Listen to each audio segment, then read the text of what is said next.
생존 우선순위 서바이벌 프라이어리티 2026년 3월 8일자 진행합니다. 오늘의 편집 내용입니다.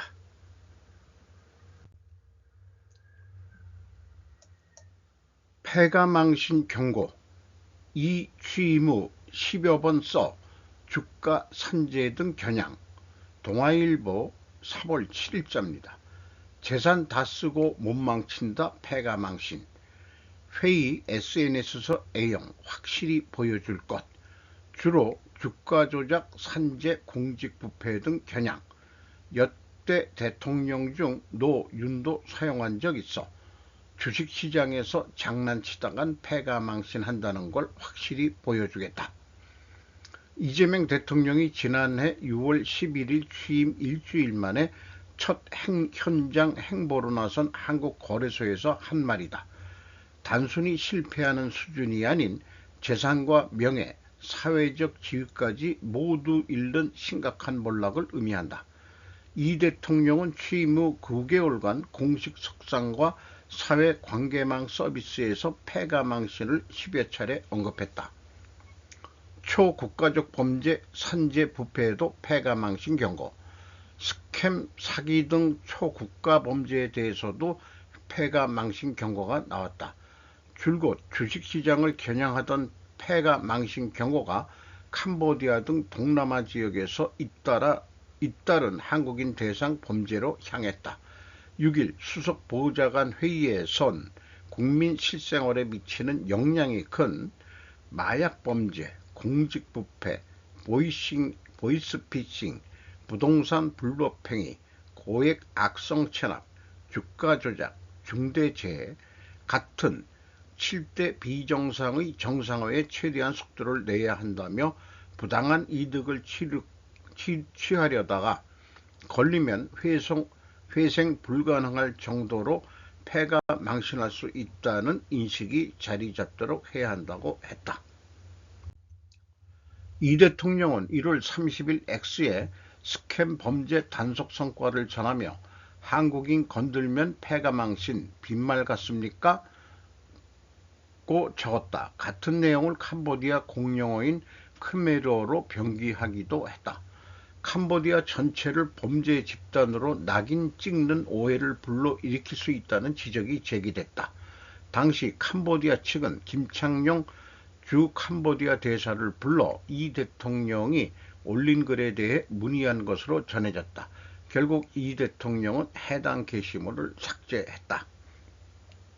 반면 강한 경고 메시지가 경각심을 높이고 처벌 강화로 이어지면서 정책의 효과가 더하고 홍보 효과까지 낸다는 평가도 있다. 실제로 주가 조작 폐가망신 기조에 따라 출범한 주가 조작 합동대응단은 종합병원, 한의원, 대형 학원 등을 운영하는 슈퍼리치와 금융사 임원 등 7명이 주가 조작을 벌여 400억 원의 부당이득을 챙긴 것으로 의심되는 1호 사건을 공표했다. 2호 사건으로 미공개 정보를 이용해 20억 원대 부당이득을 취한 혐의로 NH투자증권 고위 임원을 적발하는 등 대규모 주가 조작 사건이 잇따라 드러나기도 했다. 이 글을 읽고서 좀 곰곰이 생각을 해봤습니다. 7대 비정상, 분명 더 문제인데 빠진 게 있지 않나 하는 생각이 있습니다. 두 번째 공직부패보다 비정상 사회의 근본 원인이 무엇인가 빠졌다. 그것이 정치부패 제약이라고 저는 봅니다. 이것저것 다 잘하려고 하지 마라. 정치와 종교의 커넥션에 연루된 정치인들로부터 숙청해야 하지 않겠는가. 두 번째 마약범죄도 결코 정치와 무관하지 않을 것이다. 지금 이재명은 가장 큰 문제인 정치인에 대한 비리를 다른 것으로 시선을 돌리게 만드는 전술을 쓰고 있는 것으로 비판해 볼 수 있지 않을까. 오히려 종교계 정치헌금을 정당화하는 입법부터 해야 하지 않을까 하는 생각도 있습니다. 공식적으로 우리나라 이 정치헌금법이 좀 규제가 많아가지고 인기 있는 정치인이 직접 돈을 정치헌금을 받을 수 있는 공개적으로 그런 길을 만들어줘야 되지 않을까, 그런 생각도 해보게 됩니다. 이탈리아 마피아, 멕시코 카르텔, 러시아 및 아시아 조직 범죄 단체에 잠입한 정직 FBI 특수 요원은 다른 조직보다 한 조직이 더 두렵다고 말합니다. 케빈 라일리, 제시카 오르비히 비즈니스 인사이더 3월 6일자입니다. 호아킨 가르시아는 FBI에서 24년 동안 잠입하여 위험한 범죄 조직에 잠입했습니다. 그는 이탈리아 마피아, 라틴 아메리카 카르텔, 러시아 및 아시아 범죄 단체를 조사했습니다. 그가 잠입한 마피아나 다른 어떤 그룹보다 멕시코 카르텔을 더 두려워한다고 말하는 이유는 다음과 같습니다. 그의 조사는 이탈리아 마피아, 멕시코 및 콜롬비아 카르텔, 러시아 및 아시아 조직 범죄 단체, 경찰 부패 조직, 배심원 뇌물수수 계획, 고용살인 조직, 대규모 마약 조직 등을 포함했습니다. 마피아 대 카르텔을 위해 위장 근무. 2002년부터 2005년까지 가르시아는 감비노 범죄 조직의 잭 팔코네라는 이름을 붙였습니다. 감비노, 제노베지, 루체세, 콜롬보, 보난도 등 뉴욕의 5 이탈리아 마피아 가족. 가르시아는 감비노 주장 그렉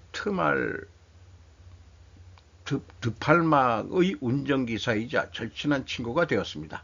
그 역할은 완전한 문화 몰입을 필요로 했습니다. 카르텔과 작업은 달랐습니다. 그는 카르텔 조사가 마약 밀배와 대규모 마약 거래에 초점이 맞춰졌으며 종종 수입업자나 밀매업자로 위장했다고 말했습니다. 가르시아는 코카인 단속 중에 예상치 못하게 9명의 남성이 추가로 나타났다고 말했습니다. 그는 근처 식당에 들어가 근처에 주둔하고 있던 FBI에 전화를 걸어 결국 작전을 중단하고 체포했습니다. 젊었을 때 가르시아의 사진을 소개를 했네요. 그가 카르텔을 가장 두려워하는 이유. 가르시아는 마피아 내부에서 폭력이 부족하지는 않지만 멕시코 카르텔에서 목격한 것과는 비교가 되지 않았다고 덧붙였습니다. 그는 카르텔이 사람들이 머리를 잘라 스파이크에 올리는 것을 보았습니다. 사람들은 다리에 매달아 놓았습니다. 그들은 당신의 가족 전체를 쫓아올 것입니다라고 그는 말했습니다. 카르텔의 핵심 사업은 전통적인 마피아 라켓을 훨씬 뛰어넘는 수익을 창출하는 국제 유통망을 통한 코카인 및 헤로인 밀매입니다. 가르시아는 마약 밀매업자를 더 두려워해야 합니다. 라고 말하며 FBI에 있을 때 폭도들보다 카르텔에 대해 더 많이 걱정해야 했습니다라고 덧붙였습니다. FBI 이후의 삶. 그는 사무국을 떠나 잠시 계약직에 돌아와 보스턴 경찰 부패 사건을 담당했지만 젊은 요원들이 책임을 져야 할 때라며 비밀 임무를 계속 수행하는 것을 거부했습니다. 그는 나중에 회고록 잭 팔콘 만들기를 공동 집필했습니다. 비밀리에 FBI 요원이 마피아 가족을 무너뜨리다 라는 제목의 글이 뉴욕타임즈 베스트셀러가 되었습니다. 2024년에는 FBI 요원협회 공로상을 수상했습니다. 그는 은퇴 후에도 보호를 위해 총기를 소지하고 있다고 말했습니다. 젊었을 때 이쁘게 생겼는데 나이 먹고서 생긴 모습이 전형적인 이탈리아인 같으면서도 범죄자같이 생기긴 생겼네요. 수요가 있으니 마약 공급이 존재한다고 봅니다. 이 음의 경제가 없어지지는 않을 것 같습니다. 하나의 마약 조직을 와해시켰다고 해도 분명 다른 공급 조직이 발생할 것이기에 한국의 마약 조직 또는 카르텔은 어떻게 엮여 있을까 매우 궁금합니다. 공도에 미친 중국, 법도에 미친 미국, 초강대국 민낯 들여다보니 대왕. 김지수 작가가 조선비지에서 3월 7일 인터뷰한 내용을 소개했습니다. 공학자 장악한 중국, 변호사의 발목 잡힌 미국, 브레이크 넥의 저자 대왕 정격 인터뷰, 만드는 중국과 규제하는 미국의 시스템 전쟁, 미국, 중국의 제조업 배후 개발도상국길 가야, 가상경제 경멸하는 시진핑, 목표는 중국의 요새화, 제국사의 생존법, 한국 압도적 기술 국가 돼야. 스탠퍼드대 후보연구소 연구원이자 중국계 캐나다인 대왕이 쓴 브레이크넥은 출간 전부터 큰 화제를 불러모았다. 대왕은 중국을 엔지니어의 나라로, 미국을 변호사의 나라로 정의했다. 공학자가 장악한 중국과 변호사가 장악한 미국. 현재 미국의 혁신은 실리콘밸리 가상경제에서, 중국의 혁신은 공장의 실무 공동체에서 이루어진다. 미국 정부는 자국민의 정체성을 소비자로, 중국 정부는 자국민의 정체성을 생산자로 본다. 대왕은 근본적으로 미국과 중국의 진짜 경쟁은 더 큰 공장, 더 높은 기업 가치가 아니라 누가 가장 국민을 생각하는가라고 했다. 미국이 위대해지는 길은 오직 더 많은 엔지니어, 더 적은 변호사만이 답이라고 첨언이 의미심장하다. 과거 미국은 위대했지만 지금의 미국은 결과보다 절차에 집착한다. 공무원들은 성과를 내는 것보다 규정을 준수했음을 증명하는 데 급급하다. 반면 중국은 덩샤오핑 이후 후진타오 수력발전 기술자, 시진핑 화학공학 전공자에 이르기까지 지도부의 상당수가 혹독한 공학훈련을 받은 엔지니어 출신이다. 그들은 사회마저도 하나의 수학문제처럼 다루는 경향이 있다. 인구가 많으면 한 자녀 정책이라는 숫자로 출산을 억제하고 바이러스가 퍼지면 도시 전체를 봉쇄하는 시기다. 공돌이와 법돌이로 양극화된 세계라니. 텐진은 중국의 맨해튼을 목표로 건설된 도시다. 그러나 2020년 내가 찾아간 어느 날 상가에는 사람이 거의 보이지 않았다. 중국의 맨해튼은 텅 비어 있었다. 훌륭한 겉모습과는 달리 내부는 텅 비어 있다. 결국 남은 건 감당할 수 없는 부채뿐이다. 신용평가회사 무디스에 따르면 텐진시와 구이저성의 GDP 대비 부채 비율은 거의 이탈리아 수준에 육박한다. 시진핑의 야심은 경제 침체나 청년 실업에 개의치 않고 세계와 단절된 채 생존할 수 있는 요새화된 중국을 건설하는 것이다. 중국의 목표는 미국을 흉내내는 글로벌 제국이 되는 것이 아니다. 전 세계의 필수적인 거의 모든 제품을 독점 생산해서 적을 무력화하고 끝까지 살아남는 것이다. 말이 이상하게 돌려 얘기했지만은 결국 제조업으로 세계 제패를 하겠다는 얘기죠. 트럼프는 노동자들의 분노를 영리하게 악용했지만 미국의 제조업체가 무너진 데는 사실 월가의 책임이 결정적이지 않은가. 투자자는 부유해지고 공장 노동자들은 가난해지는 기업의 금융화 현상이 2015년경부터 꾸준하게 제기되어 있는데, 반면 중국 기업들은 포기하지 않는다. 정부 지원을 믿고 수년간 적자를 감수하며 이익보다는 시장 점유율을 뺏기 위해 끝까지 싸운다. 이 끈기의 차이가 승패를 갈랐다. 여기에 제가 또 물음표를 붙이고 싶네요. 지난 20년 동안 미국의 성장 동력은 태평양 연안의 실리콘밸리와 대서양 연안의 월스트리트였다. 그러나 시간이 흐를수록 제조업은 무너지고 첨단 기술과 금융은 사회적 병폐를 낳았다. 미국이 다시 위대해지는 길은 더 많은 주택을 건설하고 더 나은 사회 기반 시설을 제공하는 데 매진하는 것뿐이다. 제대로 된 건설 사업 분위기를 회복하고 제조 역량까지 더해진다면 미국은 다시 강해질 수 있다. 그런 의미에서 미국을 개발도상국이라고 선언해야 한다. 미국은 제조업 생태계가 무너진 지 40년이다. 복구가 가능할까? 아이러니하게도 미국의 재건은 외국의 도움으로 시작되고 있다. 애리조나의 TSMC, 조지아의 현대자동차, 미시간의 배터리 공장, 중국들이 그 증거다.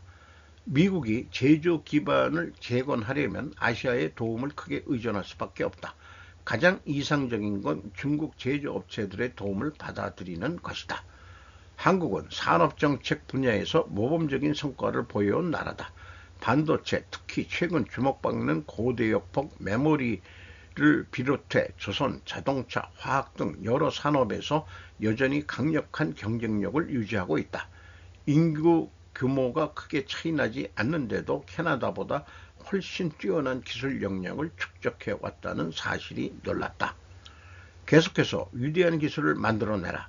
압도적인 기술력만이 미국과 중국 두 거대 제국 모두로부터 존중을 끌어낼 수 있는 유일한 무기이고 한국이 번영하는 길이다. 이 글을 읽고서 생각도 또 정리를 해봅니다. 공돌이 법돌이로 단순 이분법 전제는 잘못된 것일 수 있다. 미국이 중국 제조업체들의 도움을 받아들이는 것이란 의견은 전적으로 동의할 수 없다. 미국의 월가 금융권이 원가 회계의 원가 절감에 빠져 중국을 개방시키고 제조업을 시킨 원죄가 있는 것은 역사적 사실이다. 이제 미국은 중국으로 들어가는 에너지를 차단함으로써 중국을 내려앉히려고 하고 있다. 숨겨진 원인은 기저의 회계 처리에 있다. 글로벌 금융 세력이 원가 회계를 쓰레기통에 버리고 원조인 이스라엘 유대인 골드렛 양자 물리학 박사가 제안한 스루프 회계로 대체하는 것부터 미국은 시작해야 한다. 미국 제조업 생태계 복구를 하려면 원가 회계부터 버려야 한다. 아마 이스라엘 방위업체는 이미 스루프 회계로 사고 방식을 전환했다고 믿어집니다. 중동전쟁 확전 기류에 KGM 현대차 사우디 드라이브는 이윤정 조선비즈 3월 7일 KGM 6월 사우디 공장 가동 예정 가동 지연 시 판매 목표 차질 우려 현대차도 4분기 사우디 생산 압도 물류 막혀 부품 수급 어려워질 수도 있어. 7일 업계에 따르면 KGM은 최근 사우디 국영 자동차 기업인 사우디 내셔널 오토모빌스와 사우디 동부 주베일 산업단지의 반조립 공장을 가동하기 위한 인허가 절차 및 각정 시험에 착수했다. 반조립 공장은 자동차를 모듈 또는 부품 단위로 수출해 현지에서 조립하는 방식이다. 생산 라인을 새로 설치할 필요가 없어 고정비 부담이 적고 빠르게 가동할 수 있는 데다 관세 등에서도 비교적 자유롭다는 장점이 있다. 현대차의 사우디 전략도 영향권이다. 현대차는 지난해 5월 사우디 국부펀드 합작 생산법인 HMME를 설립했다. 이 법인은 사우디 서부 킹살만 자동차 산업단지에 연 5만 대 규모의 중동 생산 거점을 짓고 있다. 역시 반조립 공장 형태로 올해 4분기 공장 가동이 목표다. 이란 전쟁 때문에 차질이 좀 일어날 수 있다는 의미로 뉴스가 나왔습니다. 지중해 너머까지 미 이란 전쟁 이식국 얽혀들었다. 워싱턴 박국기 특보원 안준현 조선일보 3월 7일 2차 대전 이후 가장 광범위한 규모 15국이 드론 미사일 공격받아 영불 등은 중동의 전력 파견 이란이 걸프 국가는 물론 나토 북대서양 조약기구 회원국인 튀르키예 지중해 국가인 키프로스 코카서스 국가인 아르제바이잔까지 동시다발적 광범위한 공격으로 대응하면서다.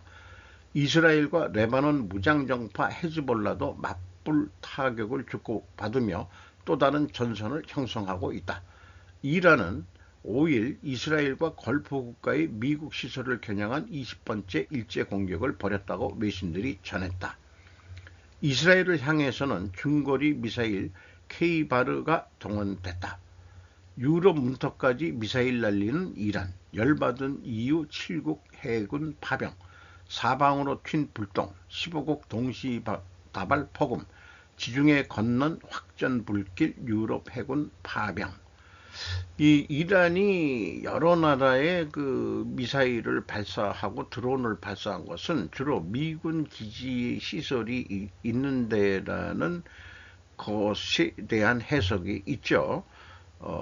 그래서 타격을 준 다음에 본격적인 한방을 준비하려고 한다 하는 설도 있습니다. 본격적인 한방을 못하게 지금 또 이스라엘과 미국이 대응하겠죠. 조르자 멜로니 이탈리아 총리는 5일 동맹국인 걸프 국가와 교민 2,000명의 이탈리아 군인 보호를 위해 방공 분야 지원에 나설 것이라고 밝혔다.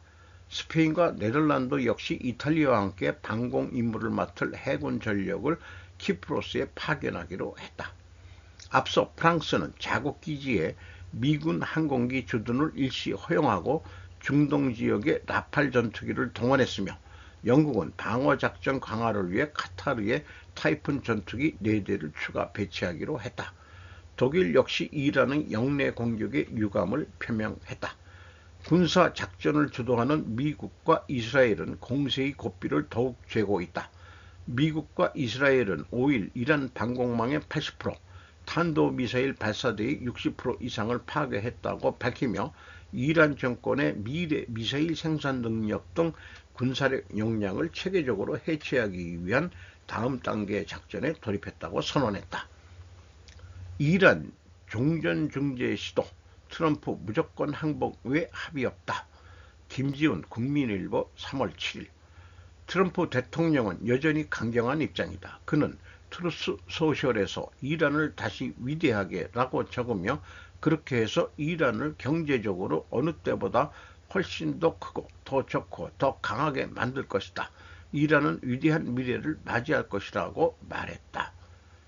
유럽의 파병은 승전시 승전국 석유이권 권리를 주장해서 일정목은 받아야 한다는 심리도 깔려 있을 것이라고 생각이 들어갑니다. 또 한국도 불명 이제 얽히게 될 것입니다. 네타냐후 이란 정권 뿌리 뽑을 것 테헤란 석유시설 첫 공습 파리 원선호 특파원 미국과 이스라엘은 이날 테헤란 남부의 석유 저장소를 공습했는데 이는 개전 후 이란의 석유 시설을 겨냥한 첫 번째 공격이라고 프랑스 르몽드, 타임스 오브 이스라엘 등이 이날 보도했다. 앞서 도널드 트럼프 미 대통령은 이란에 매우 강력한 공격을 할 것이라고 했는데 이전에는 공격 대상으로 고려된 적이 없는 지역과 집단까지 공격을 확대할 것이라고 했었다. 이스라엘은 이날 전쟁 발발 이후 이란에 3,400차례 공습을 감행했다며 150곳 이상의 이란 방어시설을 무력화시켰고 현재까지 이런 전역 목표물에 7,500번의 무기를 투하했다고 밝히기도 했다. 이란의 젖줄인 석유시설을 공습하면 이란 강경파가 더 강한 저항과 이란 국민의 감정을 악화시킬 수 있다는 견해도 있지요. 트럼프 쿠르드족의 이란정 개입 원하지 않아 이미 충분히 복잡. 트럼프가 원하지 않는다기보다도 먼저 요구를 했는데 우리는 그 신경 안 쓰겠어. 그러니까 이제 트럼프 대통령이 말을 바꾼 것으로 그렇게 이해가 됩니다. 워싱턴 김은정 특파원 3월 8일 08시 요거 위에 이란 정권 뿌리 뽑을 거라는 것은 07시 뉴스네요. 이란 공격 전적으로 찬성 기존 입장서 선회 이란 진입 의사 밝혔으나 원하지 않아 거절 표명. 트럼프의 이런 입장은 쿠르드족의 이란 공격 가능성에 대해 전적으로 찬성한다. 올포잇이라고 했던 기존 입장과는 180도 달라진 것이다. 이 글을 읽고서 쿠르드족이 사는 지역의 석유 시설은 공격하지 않겠다는 것으로 읽힙니다. 이란 전쟁도 드론 전력 전쟁 향방 가늠할 핵심 변수. 이현호 서울경제 3월 8일 60억 미사일로 3천만 원 드론 잡는 형국. 드론 하나 잡기 위해 200배 넘는 비용 소모. 미 비싼 요격 미사일 대신 전투기 띄워 대응. 이란 하루에 400기 샤헤드 계열 드론 생산. 3년 넘게 이어지는 러시아와 우크라이나 전쟁에서 드론의 위력이 입증된 가운데 이란의 저비용 자폭 드론 공세가 미국과 걸프 지역 동맹국들의 고가 요격 미사일이 맞서는 소모전으로 빠져들고 있다. 이 때문에 이란이 보유한 드론 전력의 규모가 이란 전쟁의 향방을 가늠할 핵심 변수로 떠올랐다는 분석이 나온다.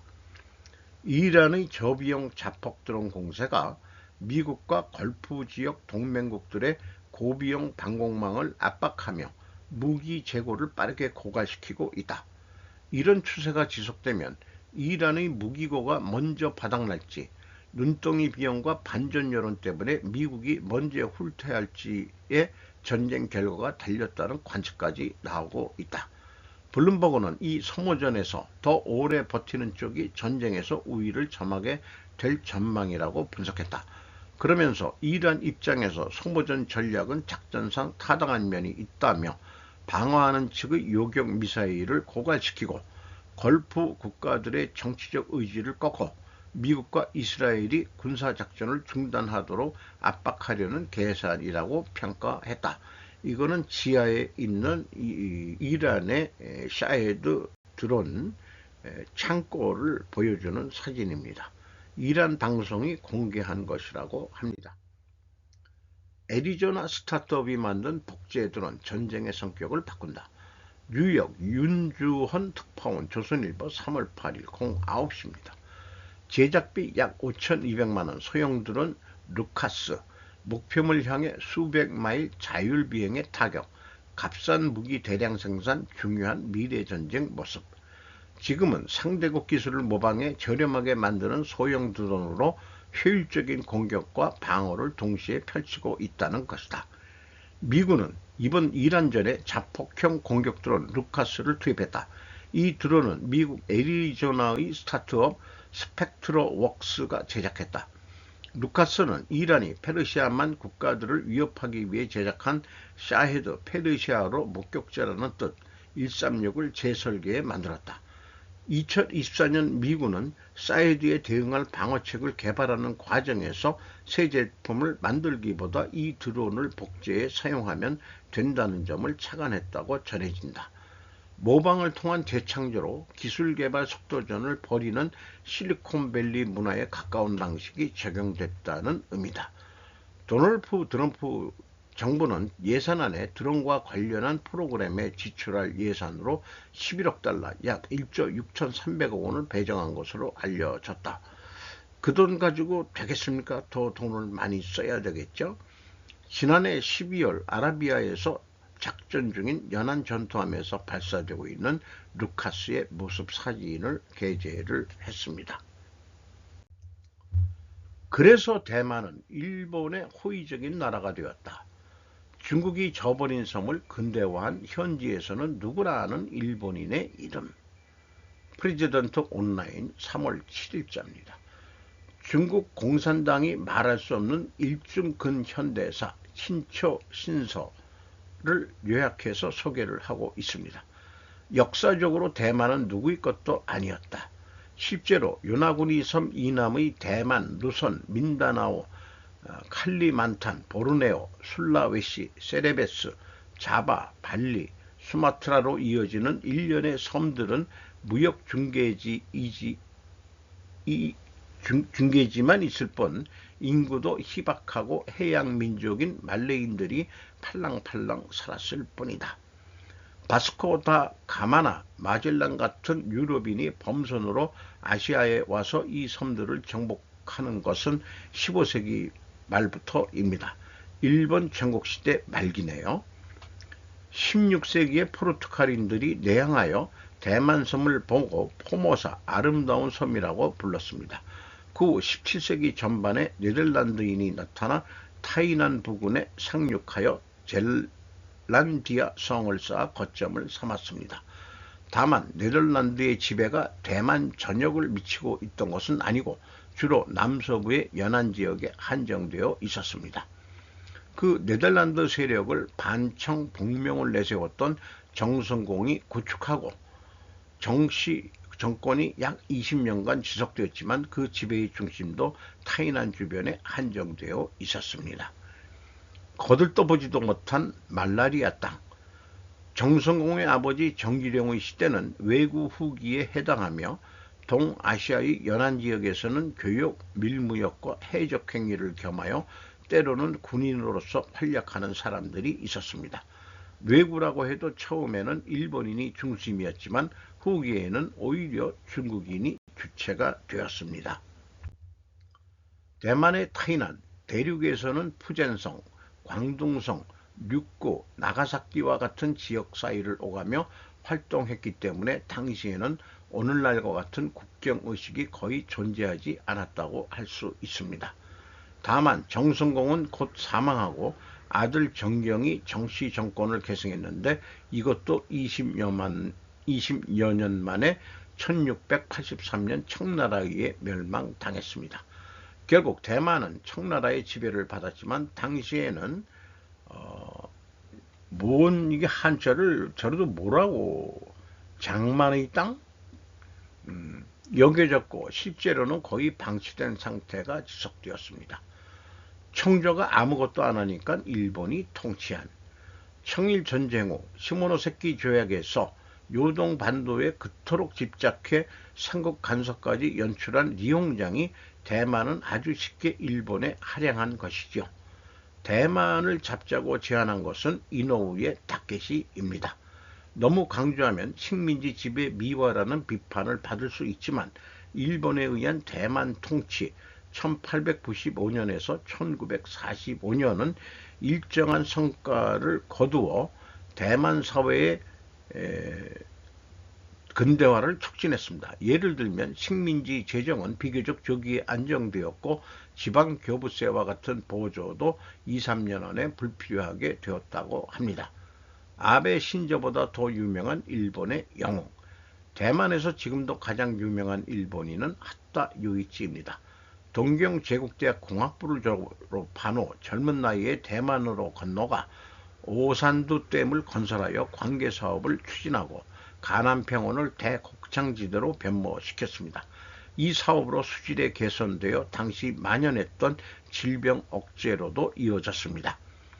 대만인이 자랑하는 사무라이와의 격전. 고마다 겐타로가 대만 총독이 되어 실무상의 토빈 민정장관의 고토 신페이를 기용하고 이 두 사람이 대만의 기초를 닦은 것이지요. 그 결과 대만 사회는 점차 풍요로워졌습니다. 무엇보다 뭔 사건이 등 비참한 사건도 없었던 건 아닙니다. 일본을 대항했던 사건도 있었긴 있었다는 얘기죠.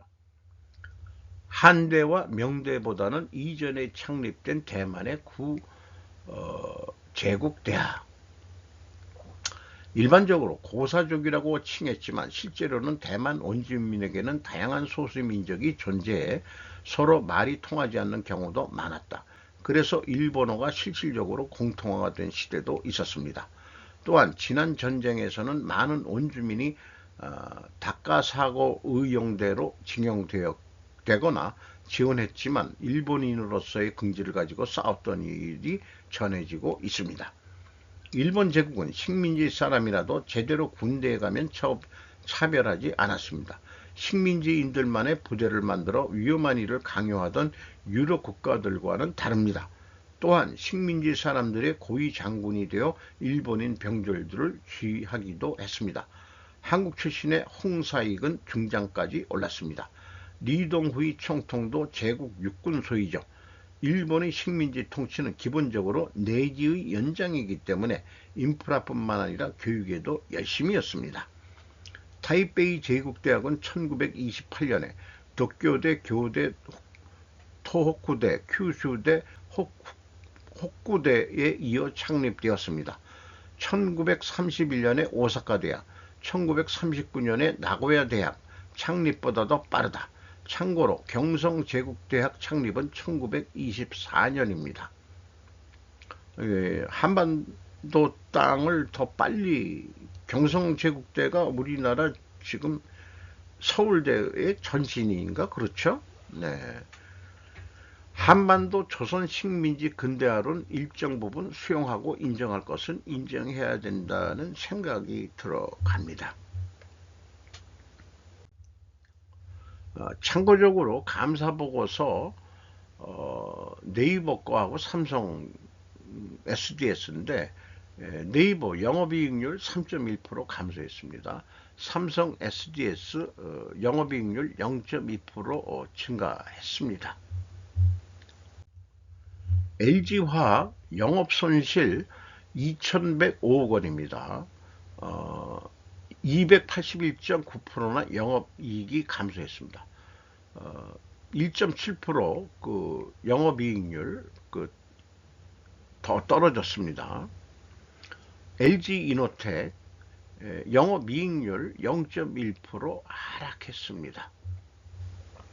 자, 이런 거를 간헐적으로 하는 이유는 2025년도 연속해서 지금 우리나라 경제가 안 좋다는 것을 얘기하는데 코스피 6천 이런 것들하고 뭔가 바탕이 맞아떨어지지가 않는다는 게 이상한 괴리 현상이 있다고 보여지는 것이죠.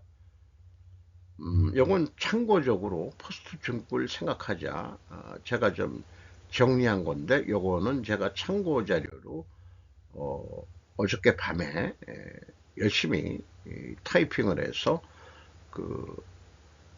만들어 놓은 자료입니다.